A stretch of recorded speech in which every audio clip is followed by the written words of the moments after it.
ಎಲ್ಲಿವರೆಗೆ ಆಲೋಚನೆ ಮಾಡೋದಿಲ್ಲ, ಎಲ್ಲಿವರೆಗೆ ಕಾರ್ಯಕ್ರಮಗಳ ಬಗ್ಗೆ ನಾವು ಮಾತನಾಡೋದಿಲ್ಲ, ಈ ದೇಶ ಕಟ್ಟಕ್ಕಾಗೋದಿಲ್ಲ.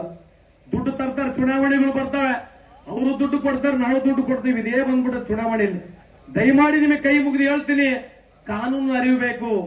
ನಮ್ಮಂತವ್ರಿಗೆ ಮುಂದೆ ಯುವಕರಿಗೆ ಅವಕಾಶ ಸಿಗ್ಬೇಕಂತಂದ್ರೆ ನೀವು ಯಾರು ಒಳ್ಳೆಯವರು, ಯಾವ ಕಾರ್ಯಕ್ರಮ ಮಾಡಿದ್ದಾರೆ, ಯಾರು ಜಾತಿರಿ, ಯಾವ ಜಾತಿಯಿಂದ ಈ ದೇಶಕ್ಕೆ ₹1 ಅನುಕೂಲ ಆಗಿಲ್ಲ. ಈ ದೇಶದ ವ್ಯವಸ್ಥೆಯಲ್ಲಿ ಯಾರು ಜಾತಿ ಬಗ್ಗೆ ಮಾತನಾಡ್ತಾರೆ ಅವರಿಗಷ್ಟೇ ಲಾಭ ಆಗಿದೆ. ಇವತ್ತು ರಾಮನ ಬಗ್ಗೆ ಇಡೀ ಬಿಜೆಪಿಯವರು ಹೋರಾಟ ಮಾಡಿದ್ರು, ರಾಮನ ಪರವಾಗಿ ಮಾತನಾಡಿದ್ರು. ಯಾಕಂದ್ರೆ ರಾಮನಿಂದ ಅವ್ರಿಗೆ ಓಟ್ ಇದೆ. ನಾಳೆ ದುರ್ಗಮ್ಮ ಮಾರಮ್ಮ ಅವ್ರಿಗೆ ಬೇಡ ಅಂದ್ರೆ ಏನ್ರಿ, ಪಾಂಡ್ರಂಗ್ ಬೇಡ, ಮತ್ತೆ ಯಾಕೆ ಪಾಂಡ್ರಂಗ್ ಬಗ್ಗೆ ಮಾತಾಡಂಗಿಲ್ಲ ಅವರು? ಪಾಂಡ್ರಂಗ್ ಮಾತಾಡಿದ್ರೆ ಓಟ್ ಬಿಡಂಗಿಲ್ಲ.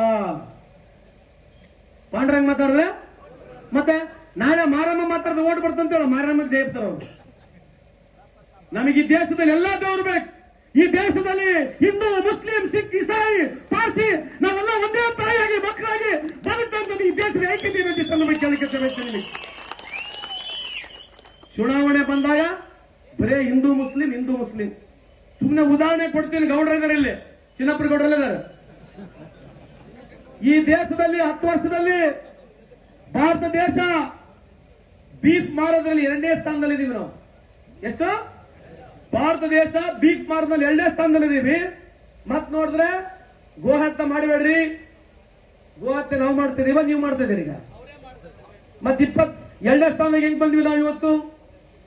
ಅದಕ್ಕೆ ಇವೆಲ್ಲ ವಿಚಾರಗಳು ನಾನು ಮುಂದೆ ಬರ್ತಕ್ಕಂಥ ಬಿಚ್ಚಿಡ್ತೀನಿ. ಎಲ್ಲರಿಗಿಂತ ಹೆಚ್ಚಾಗಿ ಇವತ್ತು ಕಾಂಗ್ರೆಸ್ ಪಕ್ಷ ಮಾಡಿರ್ತಕ್ಕಂಥ ಕಾರ್ಯಕ್ರಮ, ಇಲ್ಲಿ ಪ್ರತಿಯೊಬ್ಬರು ತಾವೆಲ್ಲ ಇಲ್ಲಿ ಏನು ಸೇರಿದಿರಲ್ಲ, ಇದು ಕಾಂಗ್ರೆಸ್ ಪಕ್ಷ ಅಷ್ಟೇ ಉಳಿಸ್ತಕ್ಕಂಥದ್ದಲ್ಲ, ಈ ದೇಶದ ಸಂವಿಧಾನ ಉಳಿಸ್ತಕ್ಕಂಥ ಪರಿಸ್ಥಿತಿಯಲ್ಲಿ ಬಂದಿದೆ. ಮುಂದೆ ಬರ್ತಕ್ಕಂಥ ಈ ಸಂವಿಧಾನವನ್ನು ತಿದ್ದುಪಡಿ ಮಾಡ್ತೀವಿ ಅಂತ ಹೇಳ್ತಾ ಇದ್ದಾರೆ. ಅದಕ್ಕೆ ನಾವು ಸಂವಿಧಾನವನ್ನು ಉಳಿಸಬೇಕು. ಇವತ್ತು ಇಲ್ಲಿ ಬಸವಣ್ಣವ್ರನ್ನ ಉಳಿಸಬೇಕು, ಇಲ್ಲಿ ಅಂಬೇಡ್ಕರ್ನ ಉಳಿಸಬೇಕು, ಬುದ್ಧನ ಉಳಿಸಬೇಕು. ಆ ಒಂದು ತತ್ವ ಸಿದ್ಧಾಂತದಲ್ಲಿ ಕಾಂಗ್ರೆಸ್ ಇದೆ. ದಯಮಾಡಿ ಇಲ್ಲಿ ಸೇರಿರ್ತಕ್ಕಂಥರು ಪ್ರತಿಯೊಬ್ಬರಿಗೆ ಇವತ್ತು ತುಕಾರಾಮರನ್ನ ಗೆಲ್ಲಿಸ್ತಕ್ಕಂಥ ಜವಾಬ್ದಾರಿ ಸಂಡೂರಿನ ಮಹಾಜನತೆ ಮೇಲೆ ಈ ಸಂದರ್ಭ ಕೇಳಲಿಕ್ಕೆ ಬಯಸ್ತೀನಿ.